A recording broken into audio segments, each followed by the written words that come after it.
Welcome, everyone. My name is Mika Ahuvia, and I'm the Herbert and Lucia Pruzan Chair in Jewish Studies and the Director of the Stroum Center for Jewish Studies in the Henry M. Jackson School of International Studies at the University of Washington. All events at the University of Washington begin with a land acknowledgement, which I'll read now. The University of Washington acknowledges the Coast Salish peoples of this land, the land which touches the shared waters of all tribes and bands within the Duwamish, Puyallup, Suquamish, Tulalip, and Muckleshoot Nation. This land acknowledgement is just one small gesture in the ongoing process of working towards repairing and sustaining relations with Coast Salish lands, waters, people, and their other than human kin. I chose that version because I thought Chaim would like it. This event is made possible by the generous support of our community at the Stroum Center.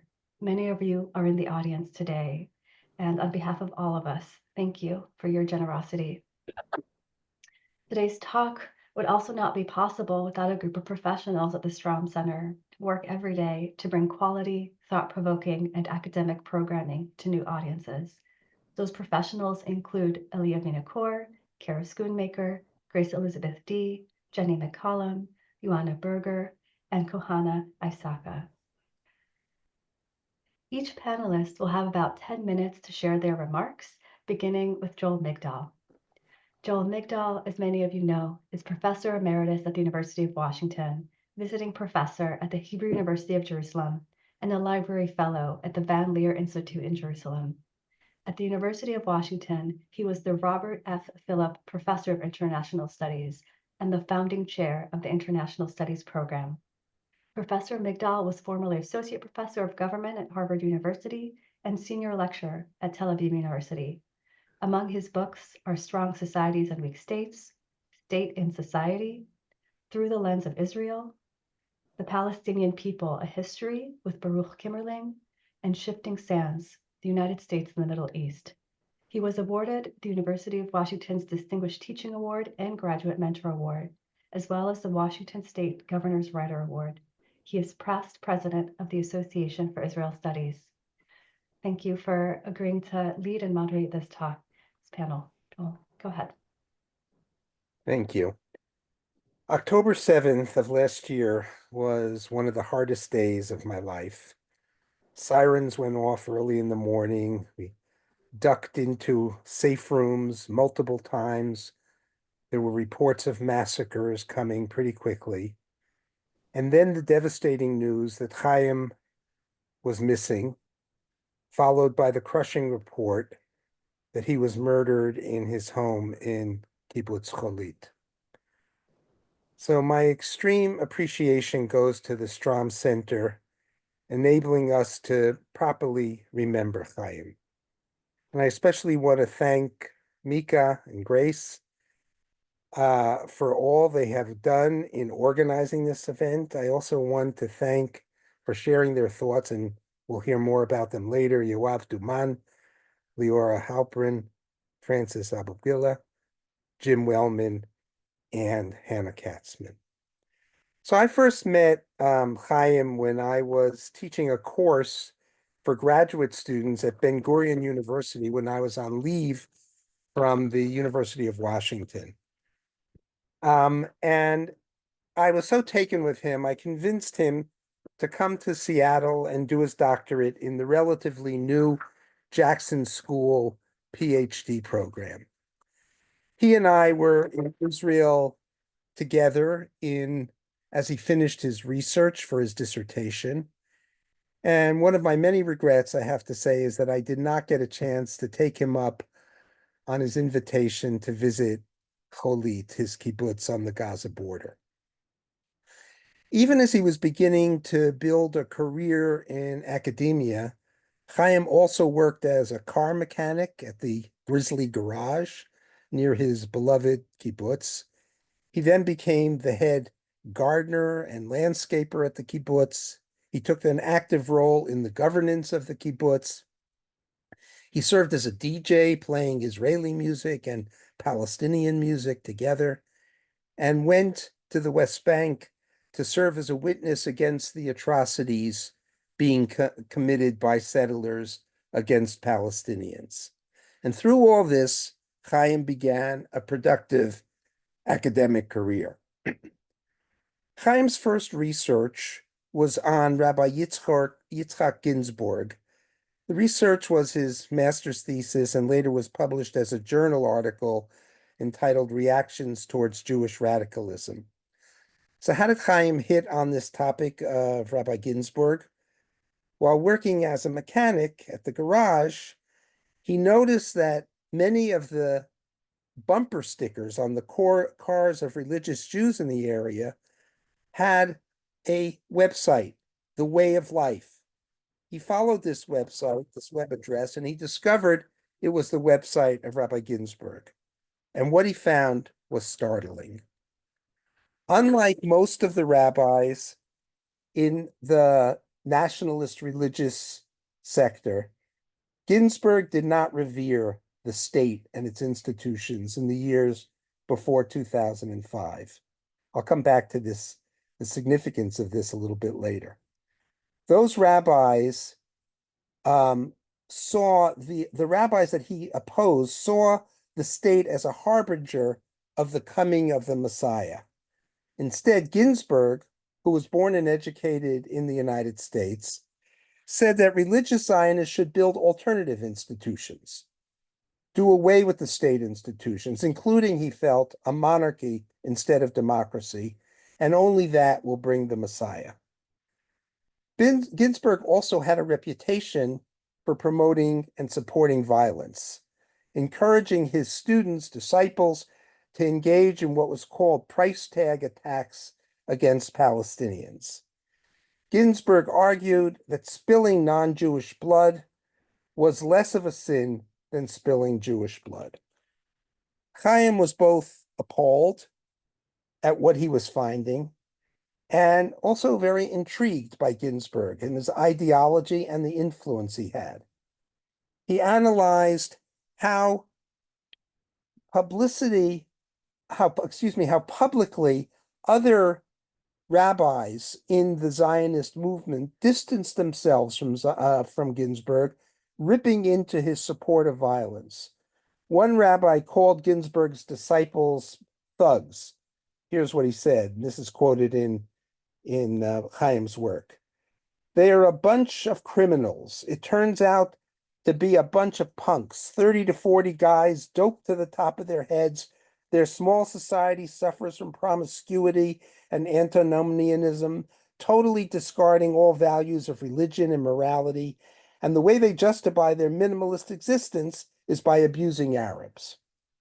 Now, what Chaim found in his research is that this public criticism of Ginsburg and his students from the religious nationalist right wing was a smokescreen.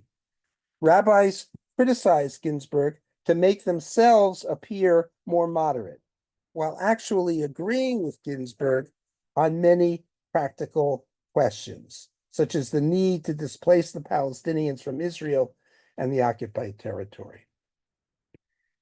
At the UW, Chaim continued his research on the religious Zionist community, but instead of focusing on the leadership as he had done in his master's, the rabbis at the head of the movement, he shifted his focus to the grassroots.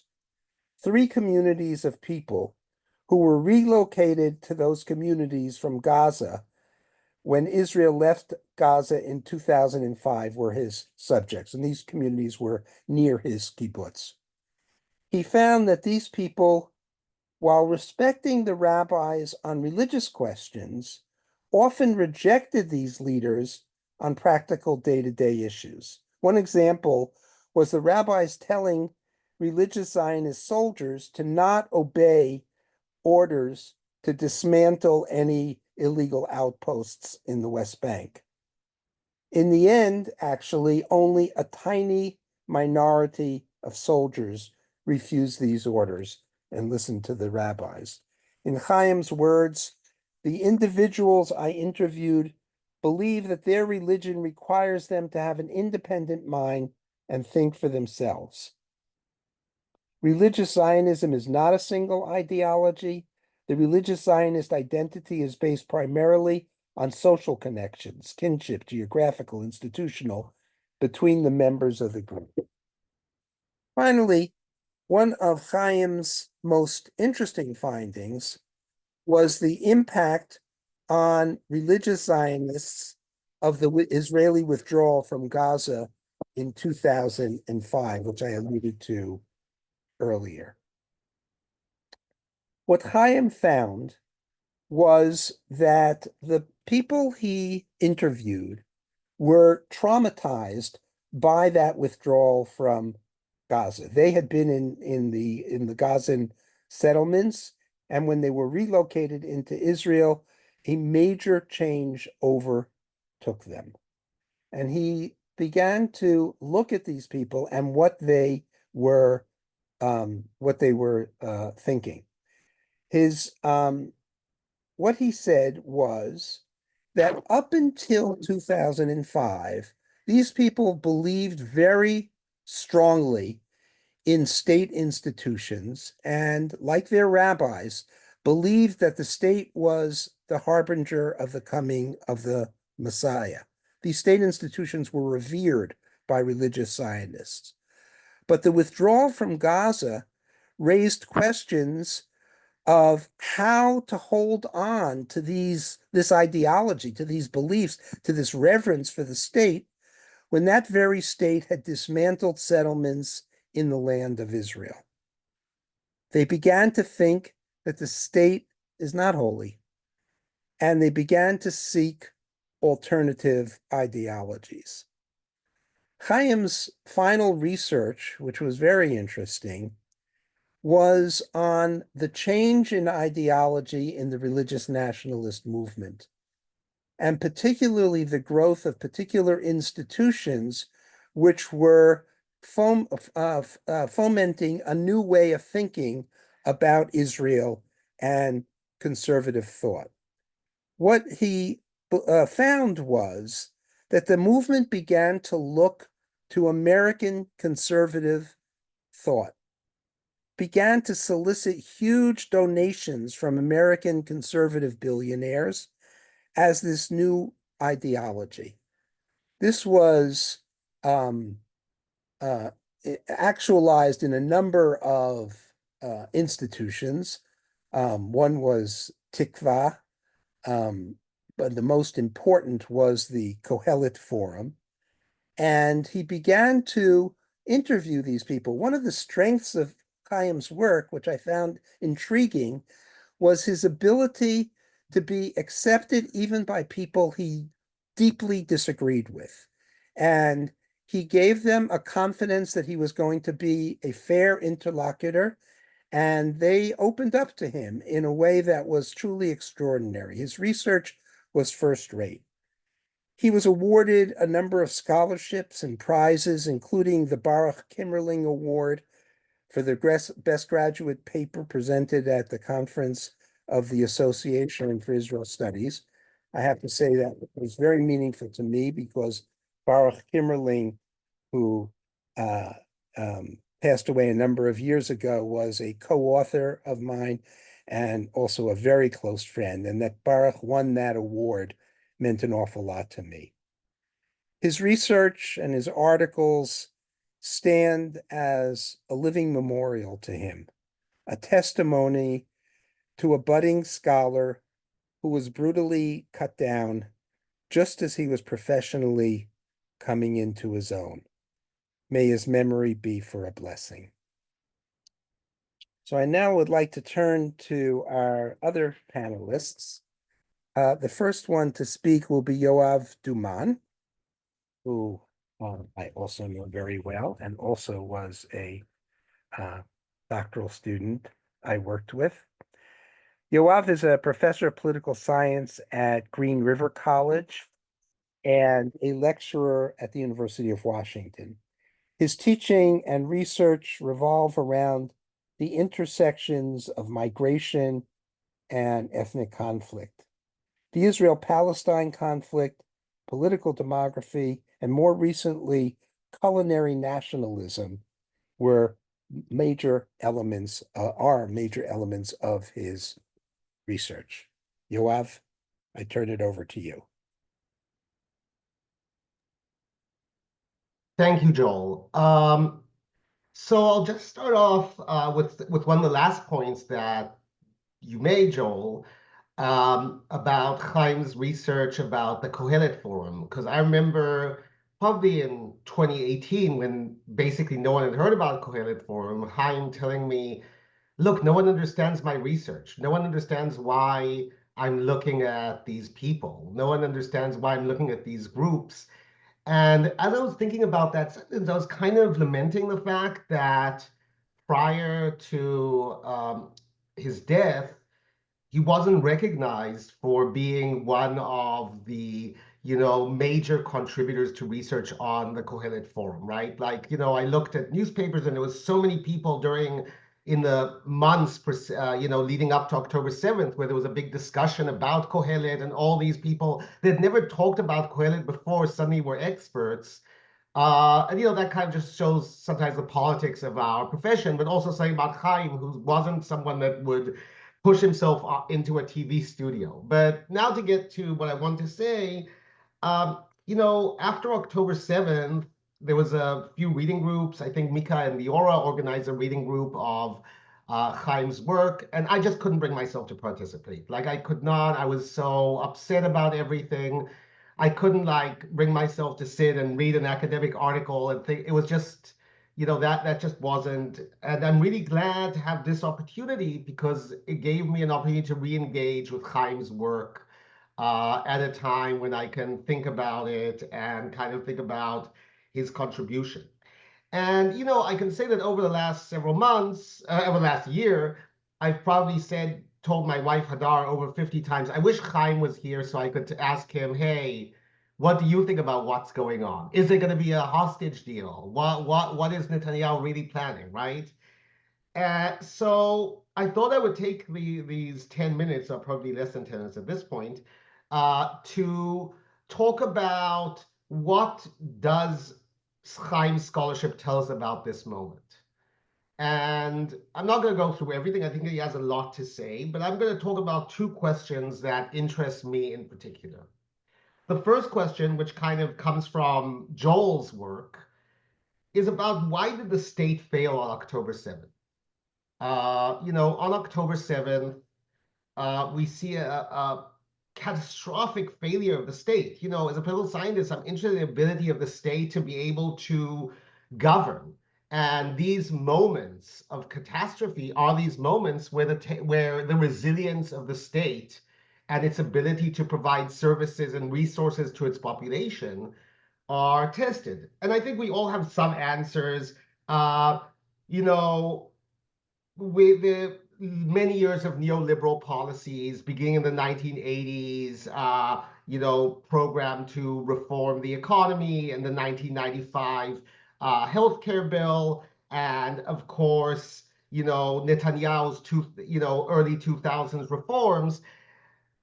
And I think all of that is well known, but I think that what kind of is added to that by Chaim's research is the role of the religious Zionism and the conservative movement he discusses following 2005.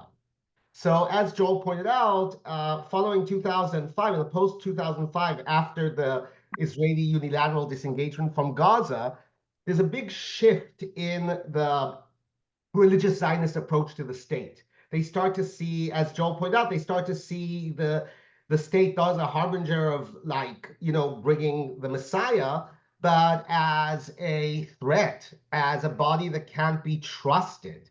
The idea of the tool of the state as a tool to reach salvation kind of disappears.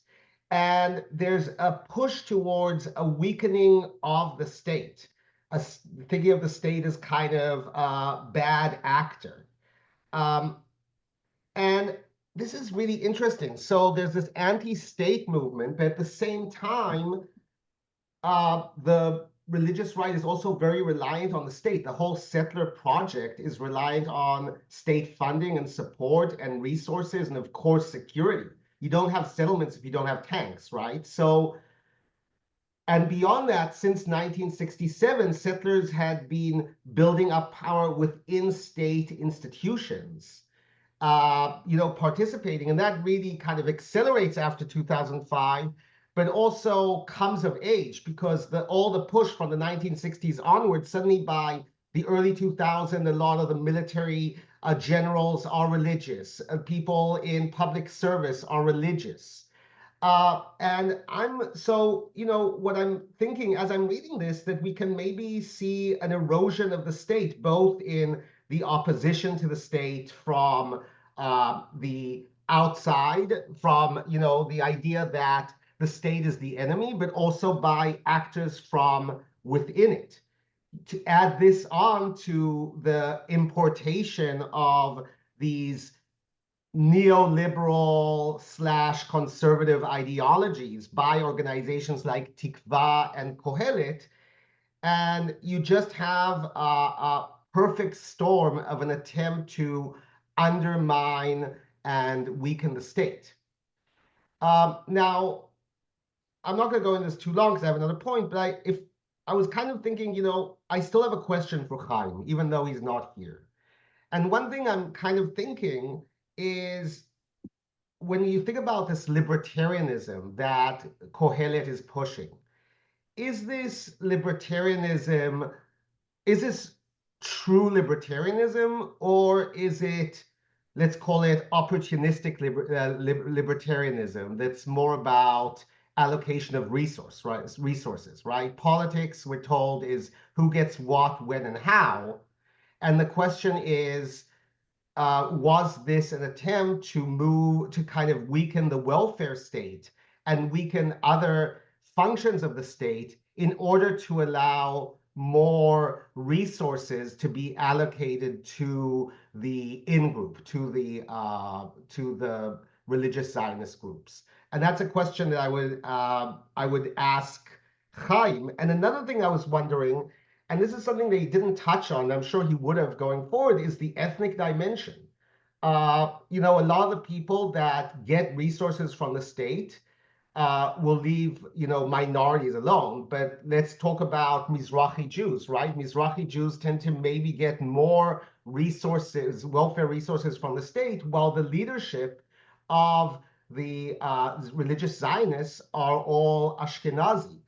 I would be interested in thinking more about the ethnic dimension behind this. A second point, and I know I'm running out of time, so I'll be very quick, that I was thinking of was why, at this point in time, at this very moment, it seems like the national religious are winning, right? We don't have a hostage deal. Israel is moving fast towards annexation. There's no peace process. There's no plan for the day after.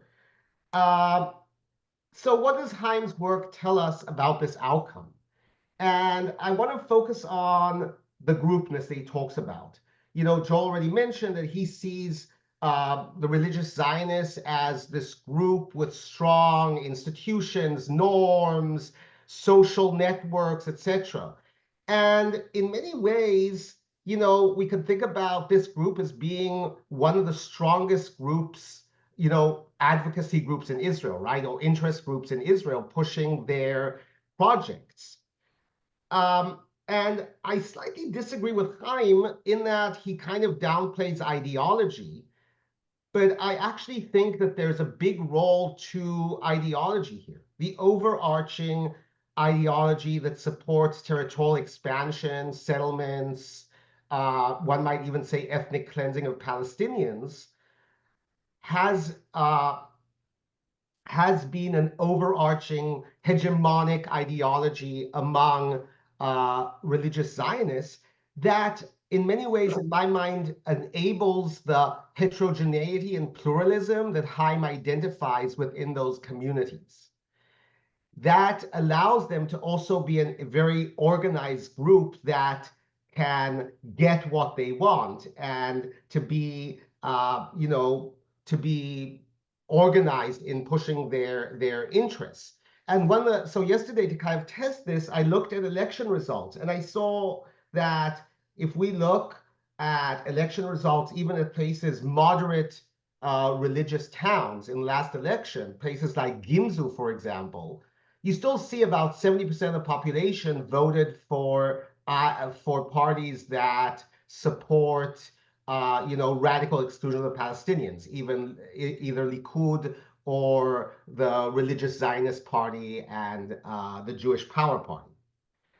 So in many ways, I guess what I'm trying to say is that while Hayim really emphasized the heterogeneity of the religious Zionists today, which I completely agree, I think that we also need to look at that relationship between the heterogeneity and the homogeneity. And the homogeneity is very powerful. And to this, I just want to end with a question that I would ask Hayim if he was here. One of the points that Hayim makes is that being a member of religious Zionism is going to their institutions, going to their schools, going to the ulpanot, being part of the system. That he also talks about the socialization that those organizations do, which is, I think, I would say indoctrination more than socialization, which I think cannot be underestimated. And anyone that went to one of these bodies would agree with that. But my question is, he says, look, even if you leave the group, even if you stop being religious, you remain a member. A lot of people continue to identify with that group. And I see that. My wife went to these institutions, and I can see that with friends and people that were in those institutions. My question is breaking with the chief ideology of territorial expansion sufficient to does that allow you to stay in the group? And my guess would be that would force you to leave the group. Meaning, if you said, I don't support settlements, I want a two-state solution or a one-state, egalitarian solution, would that not exclude you from the group? And I would love to hear what Hayim, unfortunately, I'll never know, but I would love to hear what Hayim would have to say. So that's it. Thank you, Yoav. Sorry for going over time. That's okay. We have time. I'll just say 2 words in response. One was, I remember one of my final conversations with Hayim was he expressed extreme fear of the growing of the money and the institutions that were being built and the co-optation of intellectuals. So he was very nervous about what was happening. On the other hand, he did find, as you said, that the children often are not religious or less religious than their parents. While they maintain some of the same ideology, the question is whether the change of their community, the change of their fall from religion will really have a larger impact in the future. We can discuss more of this later. I want to turn now to Liora Halperin. Liora is Professor of International Studies and History, and she's the Distinguished Endowed Chair of Jewish Studies at the University of Washington.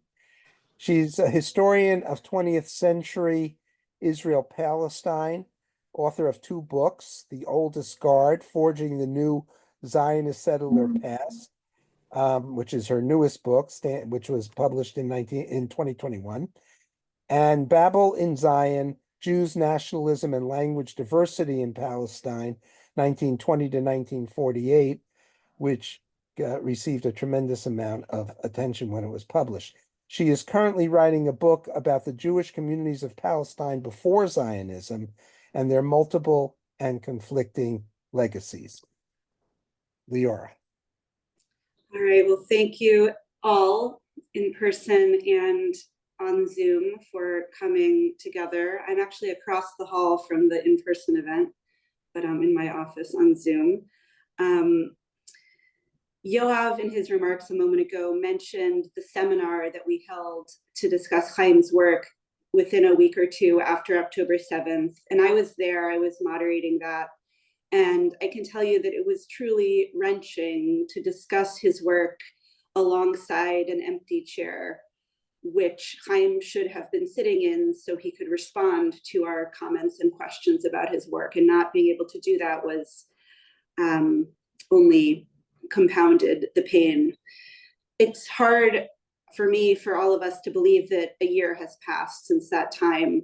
It's been a year that's seen the Israeli public locked in deep, perpetual, and unresolved trauma, in some ways re-traumatization, and also a year that's seen Gaza besieged, starved, even annihilated, and communities under assault in the West Bank and around the region. And I know if Hayim were here, he would be acutely aware of all of these interlocking realities, but I also know he would be refusing to despair and also refusing to stop pushing for justice and repair for all of the communities that I mentioned. Hayim was amazing. He was a friend to so many. He was a man of so many strengths, and he was a voice of clarity and conscience. So let me say a few things about Hayim as a scholar. Hayim grew up in a religious Zionist community in Petah Tikva. He subsequently left that community, but he remained closely connected with many people in it. And that's because he was the sort of person who could form and maintain relations across many different communities and spaces.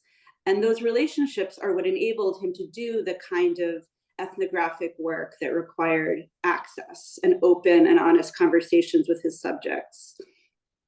Hayim's scholarly interventions began from an observation that the scholarship that existed on religious Zionists had been largely undertaken by two groups of people who he argued neither of them were well positioned to really understand in granular terms the phenomenon. The first of those groups was and is Israeli scholars who identify as secular and who are associated with the Zionist left, who have tended already for decades to view religious Zionists as a kind of threatening other and a main obstacle to the potential for peace through a peace accord. And this sense of threat to the Zionist left was only magnified when Yigal Amir from the religious Zionist community assassinated Yitzhak Rabin in 1995. The other group of scholars doing important work on religious Zionists, especially at Bar Ilan University, were scholars who themselves identified with religious Zionism. They have sought to describe the philosophy and ideologies of the movement, but unlike those on the left, have done so from a largely sympathetic perspective. In both cases, scholars had wanted to understand what religious Zionists believe and draw certain lines around the essential components of being or not being religious Zionists.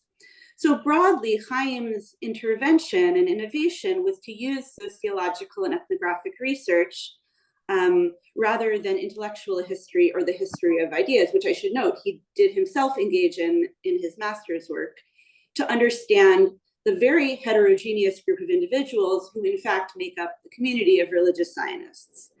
And so he argued that instead of seeing religious Zionism as an ideology, it's better to see it as an identity rooted in institutional associations. So for example, having gone to a particular synagogue or having been part of a particular youth group or youth movement.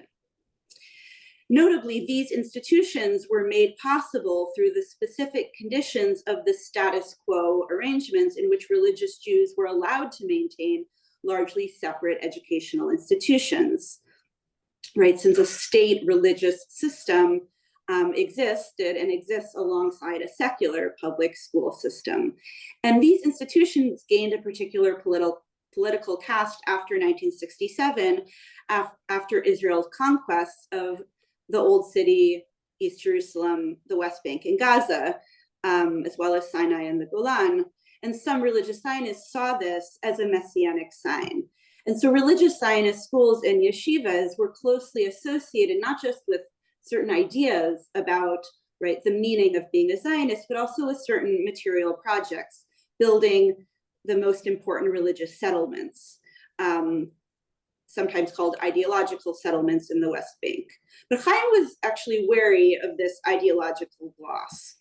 His sociological rather than ideological definitions helped him understand how and why individuals who are themselves no longer religious, in Hebrew, datlashim, or the formerly religious, can share this identity, as can people who are deeply ambivalent about Zionism, and ambivalent about the question of whether, in fact, the Zionist movement itself is an ultimate value. So moreover, there can be people who are both religious and Zionist who are not part of the group. Okay, so a lot more variations and permutations than perhaps scholars realized. He also, as Joel in particular talked about how the boundaries of religious Zionism have been permeable to other reigning or growing ideologies, including conservatism, neoliberalism, and feminism, ideologies that also bring together secular-minded folks. Hayim identified a major turning point in the reconfiguration of religious Zionism after the 2005 Gaza disengagement. And this was the time when the Oslo process was beginning its long descent.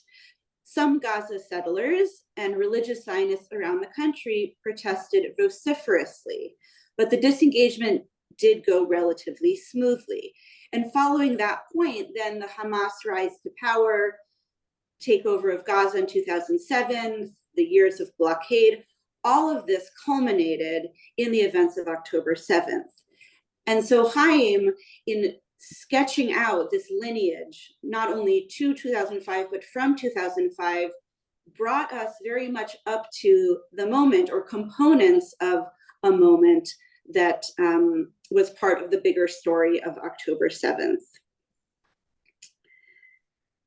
I said a year ago at the seminar where we discussed Hayim's work that the events that brought about Hayim's untimely death will lead scholars to yet again reassess the fate of religious Zionists and their relations with both secular Zionists and religious non-Zionists, who are working to further deepen Jewish legal supremacy in Israel and also limit the ability of courts to block any Jewish appropriation of Palestinian land or any limits to the promotion of ongoing Israeli settlement. A year later, I think it's clear that these conversations are only more important, and not only because limits to these ideologies of settlement and territorial expansion are going increasingly and continually unchecked, but also because the religious Zionist community across its diversity is setting not only policy, but also norms.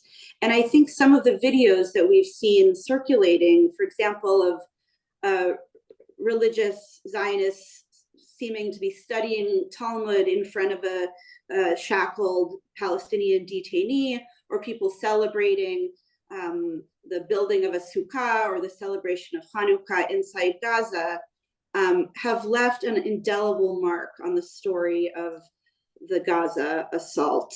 I think in many ways have functioned to authorize more secular forms of cruelty and shows of Jewish supremacy, right? So this story is not only about religious Zionists, it's about a broad-based set of Zionist trends, but certain types of practice, and not religious practice per se, but a certain kind of practice and demonstration of practice is also setting norms in a way that I think many of us find particularly disturbing. Hayim shows us that understanding religious Zionist thought only gets us part of the way. We need to understand how these communities of practice and norms are built and then sustained through institutional and social bonds, and also how impermeable or seemingly impermeable they can become to critique once they do become hegemonic. So I just want to close by saying that we need Hayim's work as we navigate these waters, which are uncharted waters, but which we have already some provisional maps, thanks to the work that Hayim has done. And luckily for us, even though he did not merit to have the kind of long career that he should have had, he published a great deal, and I think we can spend the rest of our careers probing and plumbing those works for further new avenues of inquiry. It's a source of deep sadness, though, that we will not have his ongoing voice and insights as we navigate, analyze, and interpret this devastating terrain. Thank you. Thank you, Liora. And you're absolutely right. It was a kind of amazing output, especially given all the other activities he was involved in. That he was really, really productive. He was also teaching at a number of different locations. The most interesting to me was Hadassah College in Jerusalem, where the head of the political science department where he taught told me how Chaim conducted his classes, um, including beginning with a meditation for all the students to kind of calm everybody down and get them into the thought of the moment, which I thought was terrific. Our next speaker is Francis Abugbilla, who received his Ph.D. from the University of Washington, where he teaches as a lecturer now.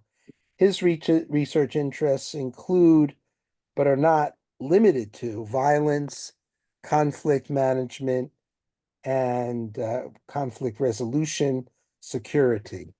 And I know Francis and Chaim were very, very close friends.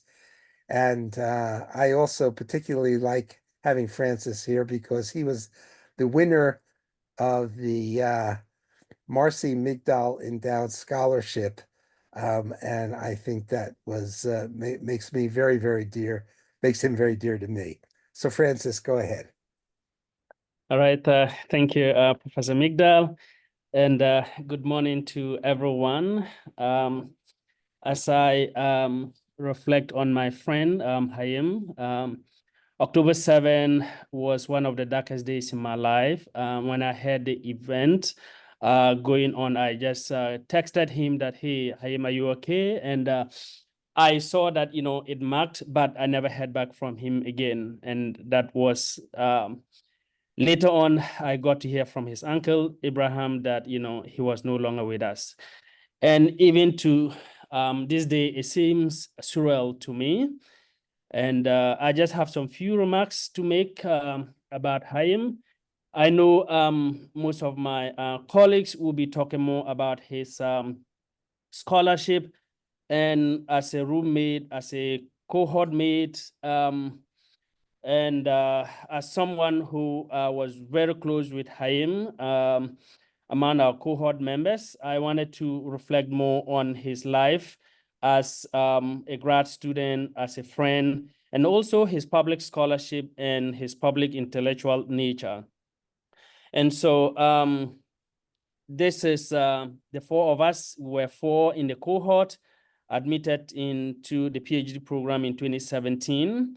And when a group email was created, a listserv, Hayim was the first person to reach out to all of us and, talking about how excited he was to meet all of us and to learn about, our research interests and also, our personal lives. And I saw that it was really cool for, him to do that. And I, just knew that he was going to be a good person. And when I came, yes, my instincts didn't betray me. He was one of the coolest, dude I met on campus. And, among my cohort, the three were great, but I was really very close to Hayim. And, if you see most of our photos, in group photos, we would always, be close to each other. And Hayim, as a cohort mate, a lot of us didn't like quantitative, which the Jackson School wants us to do. And so we were taking that class with law students, PhD in law, and Hayim would always find time to, take us through the concepts after the lectures.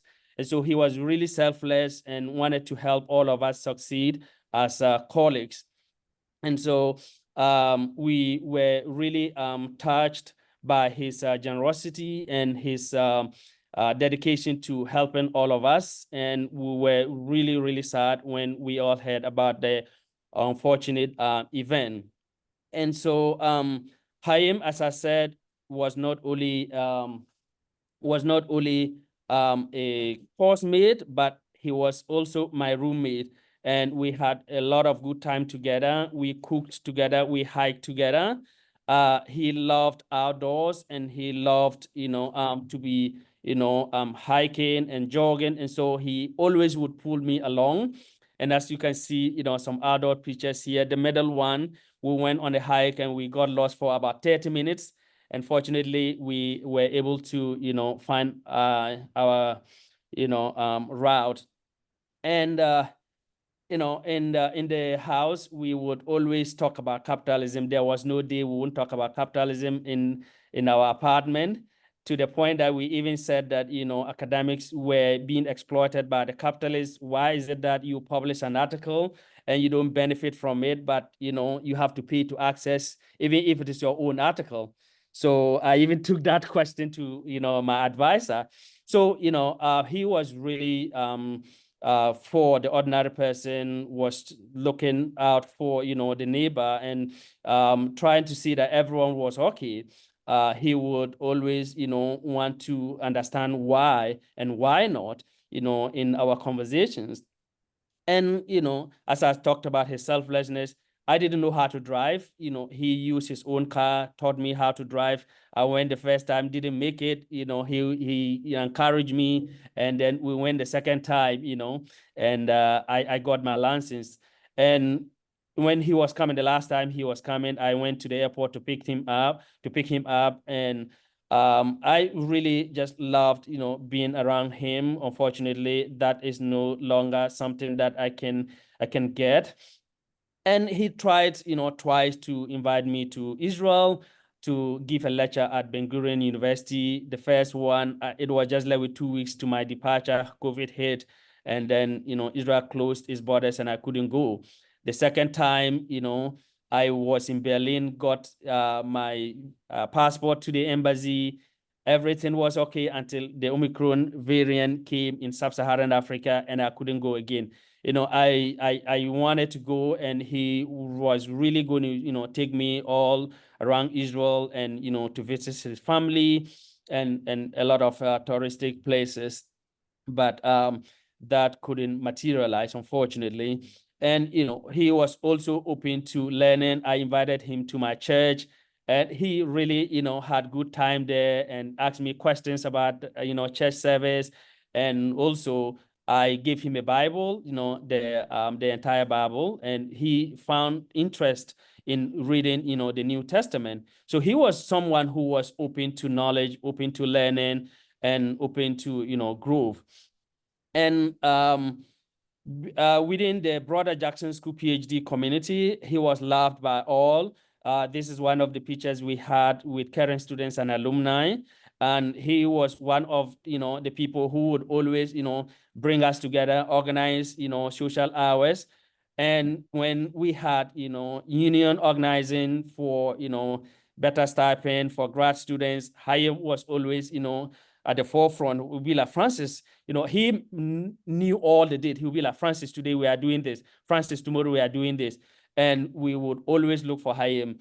And we used to say, the Hayim way, if he wanted something, he didn't like, to send the email. He just would like to go in person to talk to you. And, that way he will be able to reason with you instead of the email that would take, long time. So we really missed him dearly. So yeah, he was also loved by faculty here at the Jackson School and beyond, and we would always have good time going to visit his dissertation advisor, Professor Jim Wellman, and this was one of the visit to his Bainbridge residence. Hayim, as a scholar activist, this was his dissertation defense. I was the only person invited apart from his committee members. The first picture is him, talking about his dissertation, and after that, brilliant defense. They awarded him his PhD, and I was also the personal photographer that day, so I took some beautiful pictures of him. And as a scholar, as a public intellectual, I wanted to touch a little bit more about his public scholarship. He wrote this really nice article about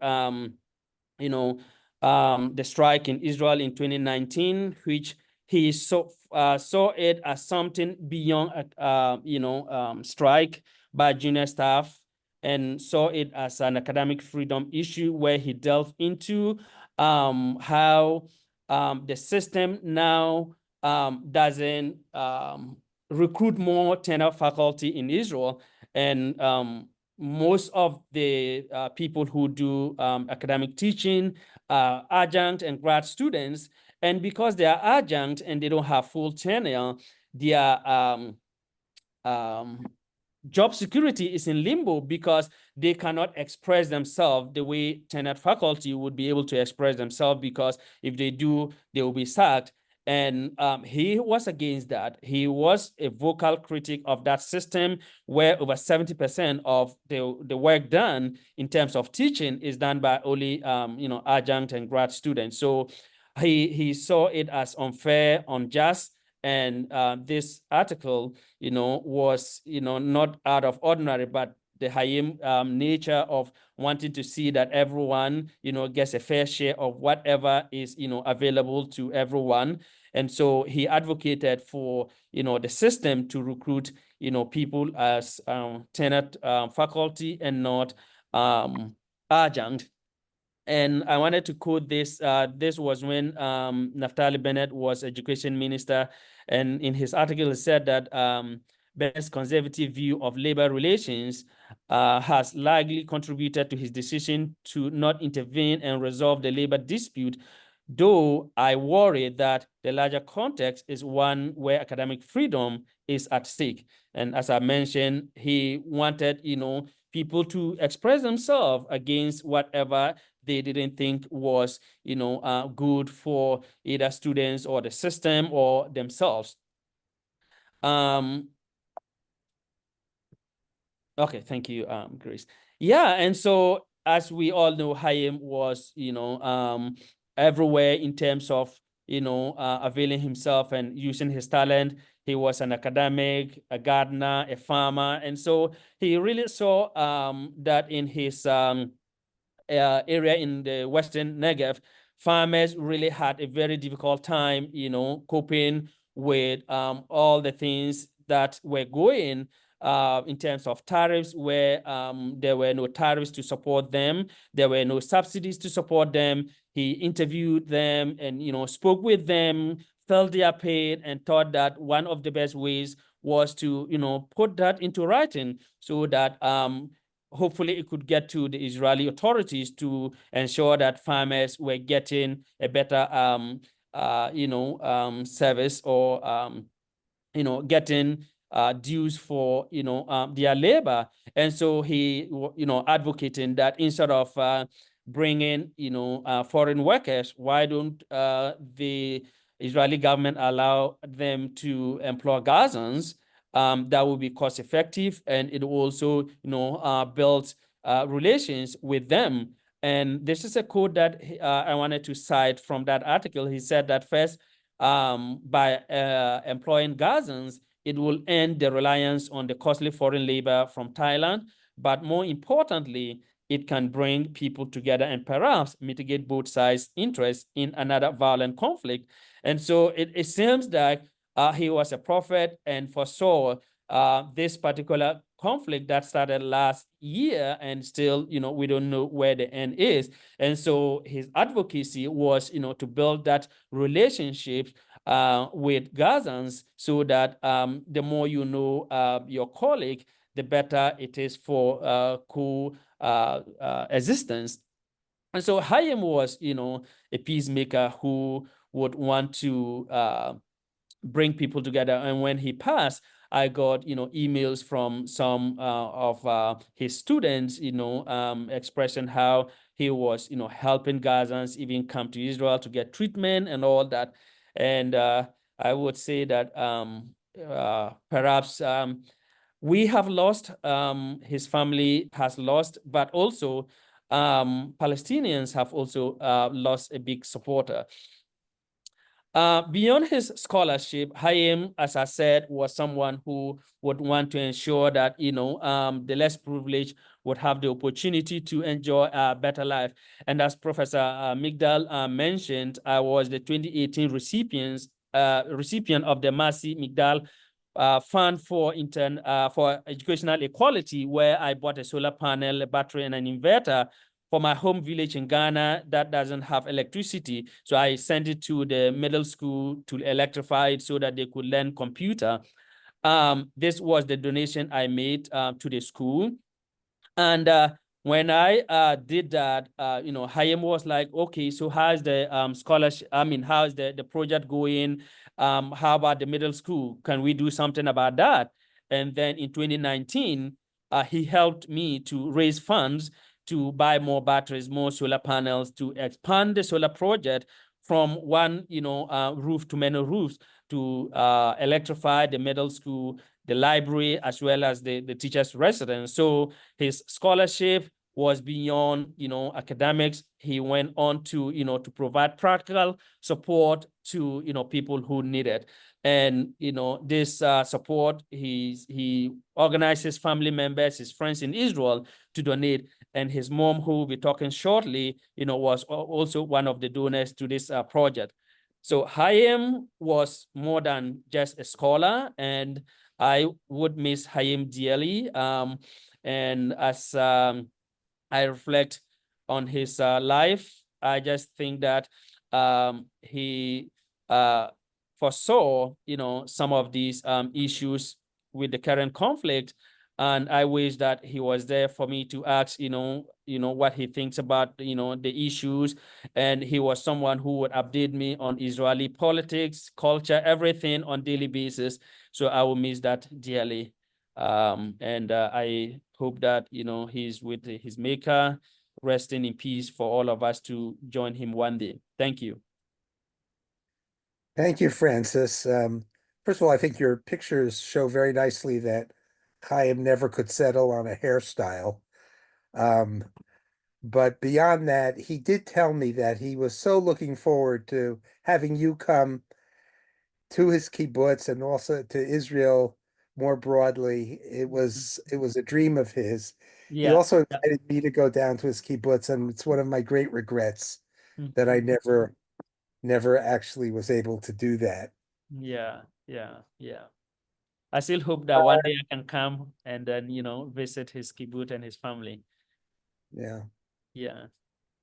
Our next speaker is going to be speaking by recording because he's traveling. And this is Jim Wellman, who is a professor in comparative religion at the Jackson School at the University of Washington. He's also a term professor in global Christian studies, a project that he has been developing at the UW for the last 6 years. So we will now see the recording.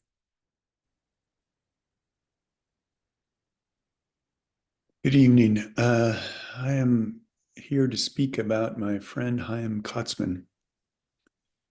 It's been a year since Hayim was murdered, and it's no less difficult to talk about my friend. I've looked back on his pictures of him from 2020 when I visited him in his kibbutz, remembering times we had together. I'd driven from Jerusalem to visit him and was stunned by the beauty of the hills of the area. Hayim had entered our program at the Jackson School a few years earlier, but I don't think I really knew him until I came to his place. I drove up and he picked me up. He picked me an apple from the tree that he had planted. I was enchanted at first sight. And it's true, Holit at that time was a marvel of farming and community. He took me to his humble house, more like a hut than a house, but enough to be comfortable. We walked around his village and he introduced me to his friends, and it felt like a small town, warm, inviting, and complete. Later, Hayim took me on a tour of the compound. There were fences around it, but I could tell these wouldn't keep many out if they wanted to get in. The Gaza border was only a few miles away, and from certain perches, you could see Gaza in the distance. Hayim showed me his orchards. He took me to the service where an Orthodox minyan prayed in an underground building. All of this was sublime. It seemed too good to be true. The next few days, we went out to meet Hayim's real community at a gathering place, a shack really in the desert, a place where he and his friends made music and beer. They called their bar ISIS, tongue in cheek. The beer was good, and we all sat down to talk. 15 or 20 of us sitting together, coming from every region of the world, and Hayim beaming. The whole thing for me was too good to be true, and I saw my friend Hayim at the center of it all, in his place at home, pleased.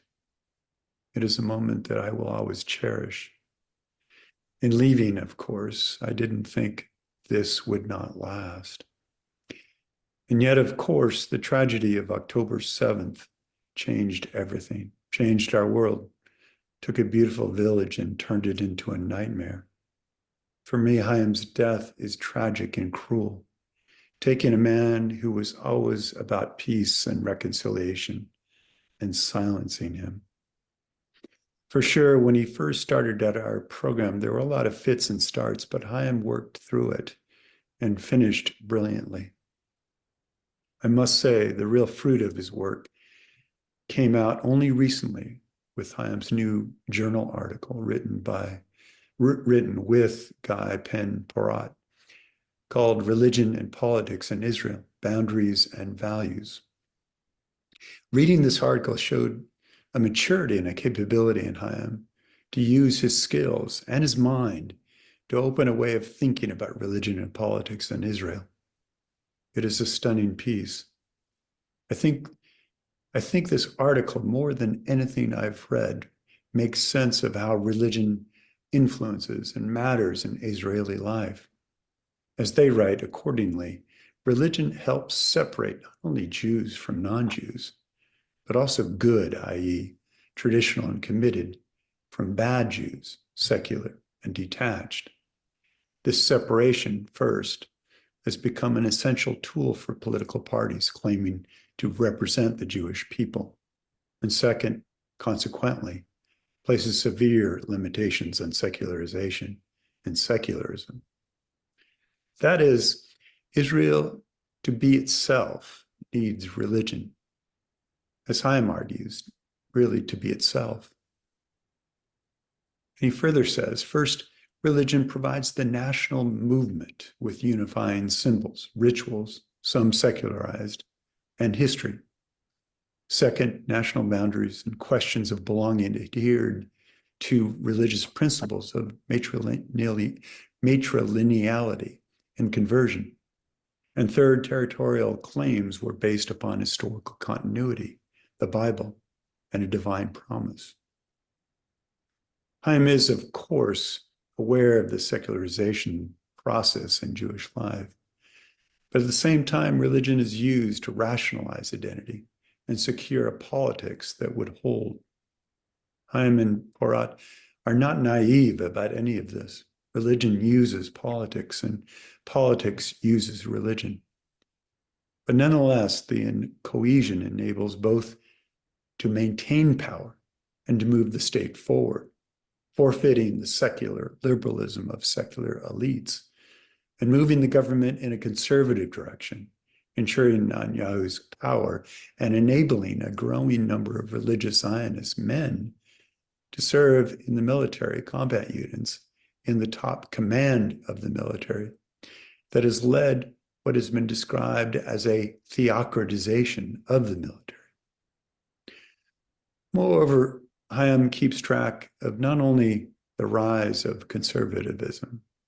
He says, since the early 2010s, religious Zionists, and more specifically, religious Zionist settlers, became active in several political organizations, the Tikva Fund, the Kohelet Policy, the Jewish Statesmanship Center, groups that ensure a militarization of the government and conservative turn in politics, stiffening the hard line between labor and the social justice movement that crumbled against the power of conservative politics. In other words, Hayim makes a claim and a powerful argument that the conservative movement built a state to expand power and resist liberalization and a retreat of any kind in terms of territory and power. What's true here is how well organized and shrewd conservative politics and a religionized minority moved Israel to the right in its fight to maintain Israel's political and military power. As Hayim makes clear, populism can be inclusive, promoting the political integration of excluded social groups, or exclusive, claiming to preserve collective subjects that feel their identity threatened.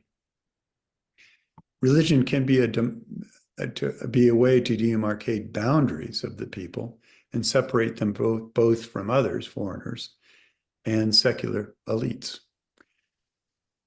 The bottom line for Hayim is that religion is a powerful way for conservatives to create and sustain power. In a time when secularization may rule for elites, conservatives know better that when in doubt, religion is a sustaining, boundary-making mechanism to which many, at least strong and motivated groups, will respond. Overwhelming liberal elites and putting the lie to secularization even in the most educated and supposedly cosmopolitan populations. Hayim speaks to us tragically from death. Secularization must be aware of the backlashes. Cosmopolitan pride is pricked from below. I think Hayim knew this in his bones, having made the trek through his own religionization. Cosmopolitan elites are often blindsided by their inability to see the rise of religion. For Americans, liberals are aghast that Trump is neck and neck with Kamala Harris. Maybe it's time for liberals to wake up to the power of religion. In this, Hayim had the wisdom to show a way to understand the tenacity of religion, to create its own reality.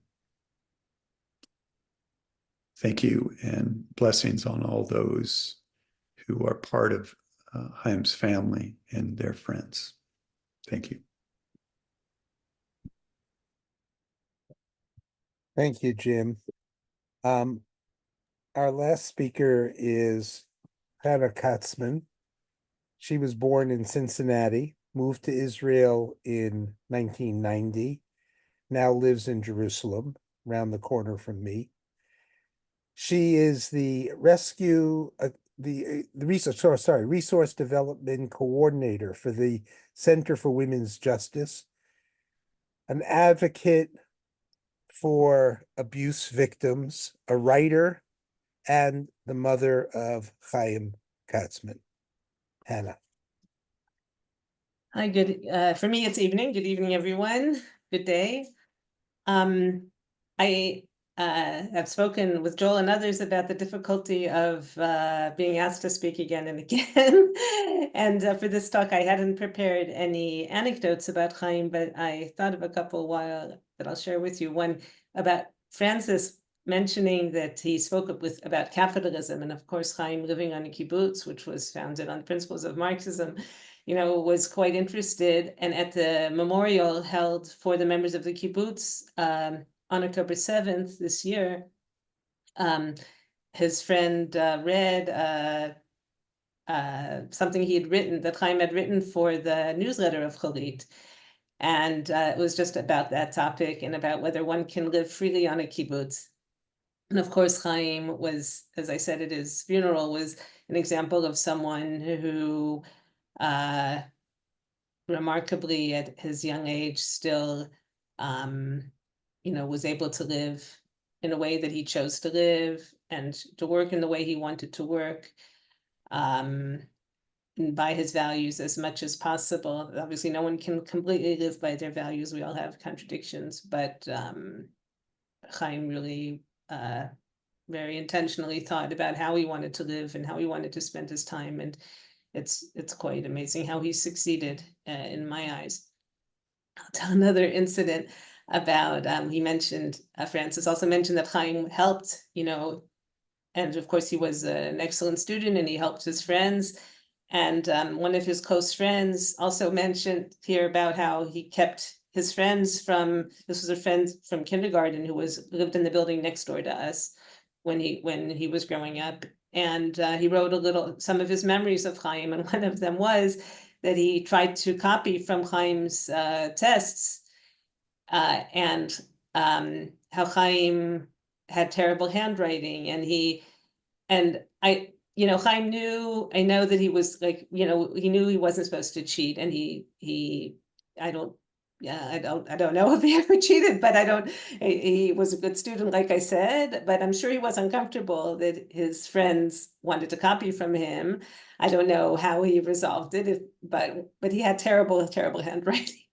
So maybe I do too, so maybe it's just inherited, but that's something I would like to ask him about.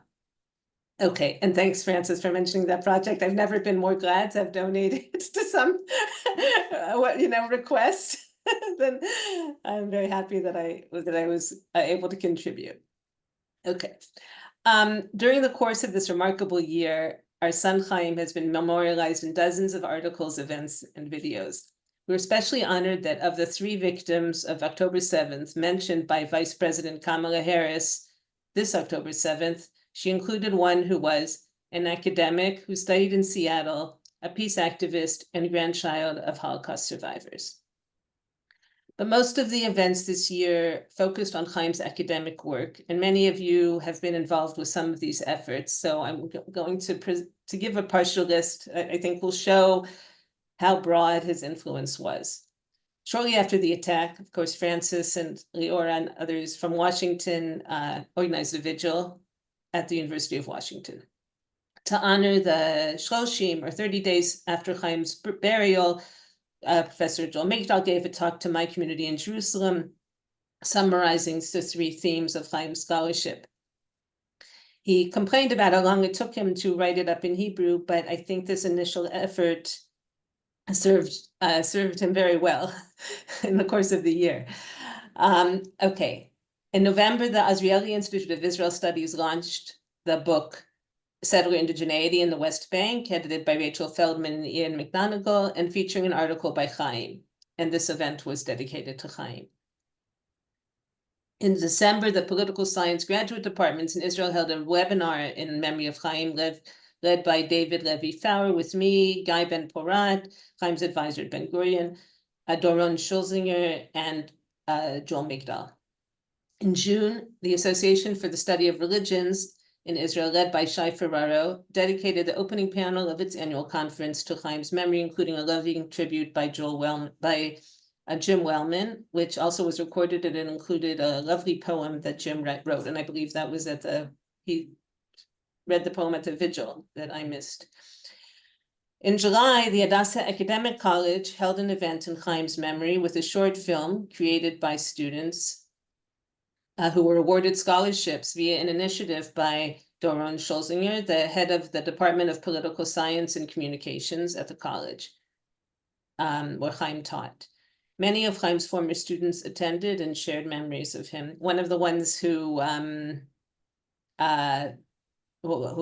came over to me was someone who had a terrible anxiety, and he said that Chaim's meditation that he utilized in every class essentially cured him and he was very grateful to Chaim for that. In July, the book the Americanization of the Right in Israel, it's a Hebrew book, edited by Yoav Frommer and Ilan Peleg, was launched at an event at Tel Aviv University in Chaim's memory, and the book has an introduction by Joel Migdal. And the speakers and panelists sparked a lively discussion about political philosophy and current events. And I understand it may have been the inspiration for this event today.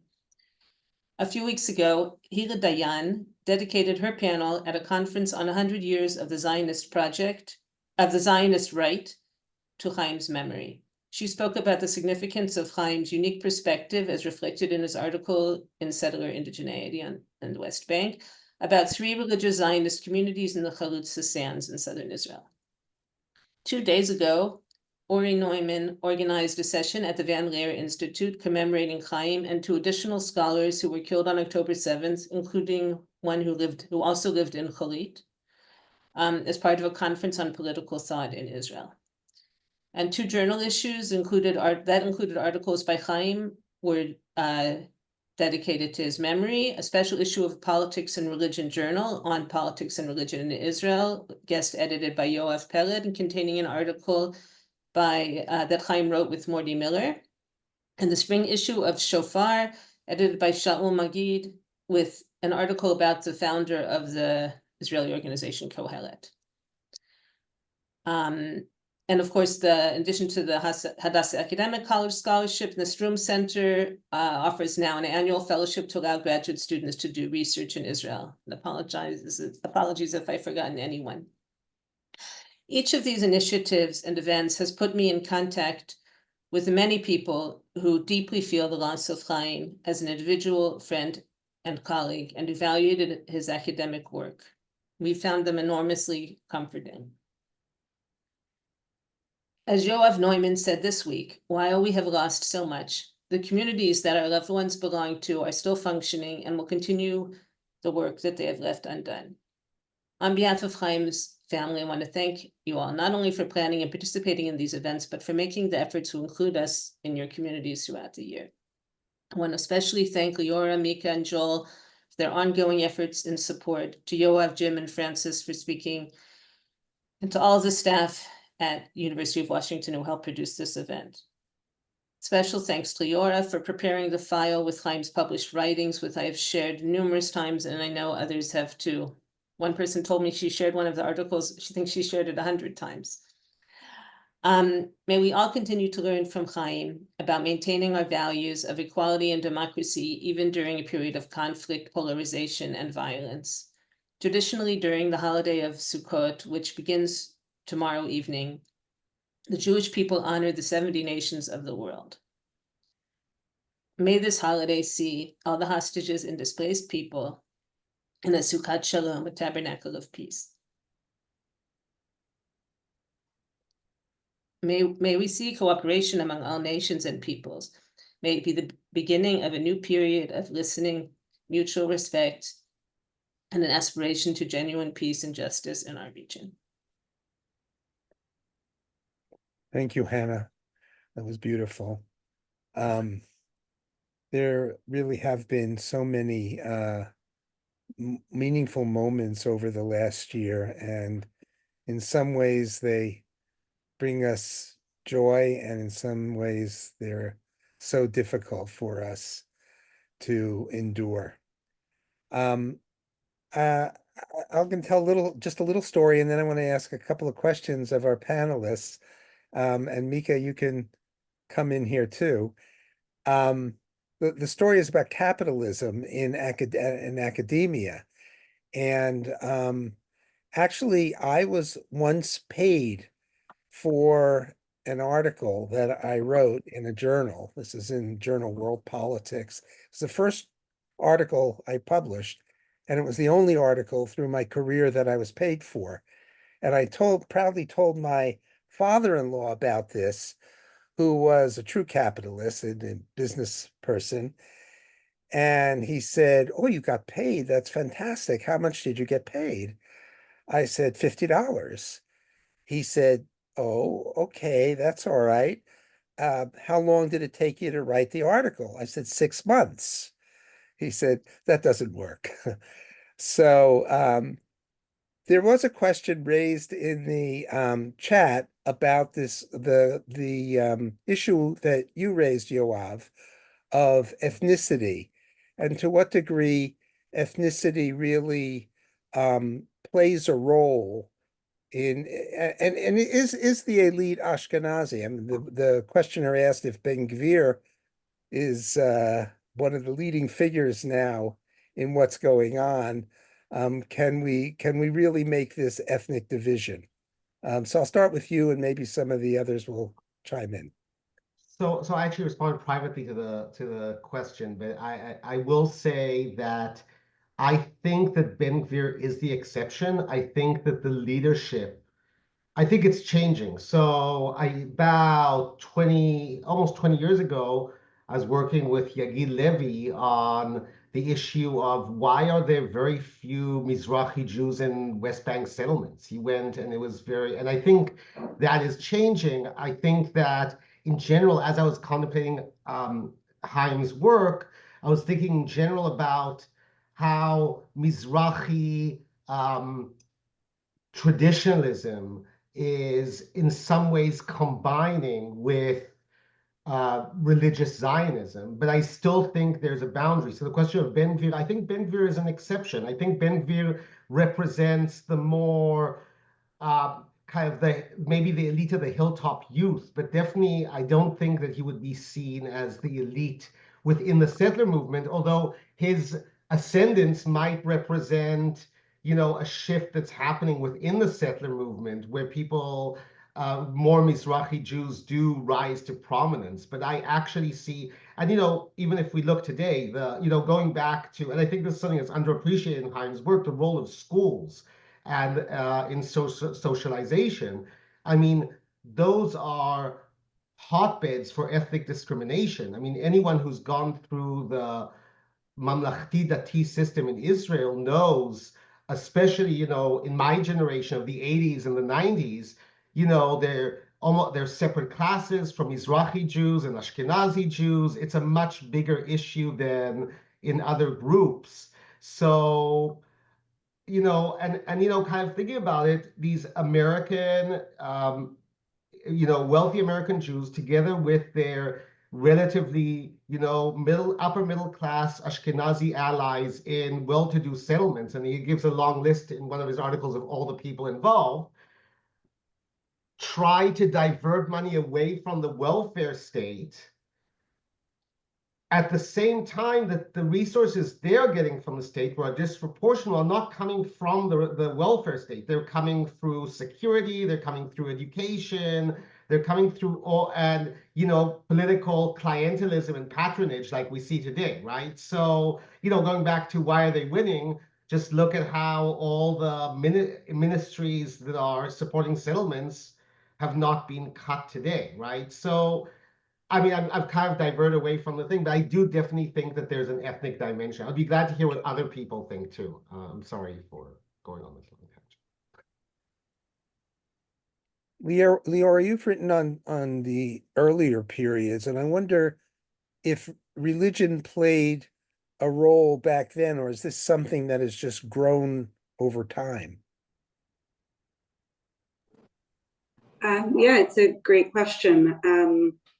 Certainly the Jewish communities of Palestine before the Zionist movement were almost universally religious. The first individuals to experiment with agricultural settlement, those who in retrospect would be seen as the forerunners of the Zionist project, were also religious. Hayim talks a lot about hegemony and struggles for hegemony. Those individuals did not achieve hegemony. In a lot of ways, they were disorganized, they were politically fractured, they were not engaged, they were excluded. But I think we would be wrong to underestimate the importance of religious individuals in the growth of the Zionist project. Right? A lot of the immigration continued to be of religious Jews. A lot of the settlement efforts, even if at the top levels, were coming from secular movements or parties, were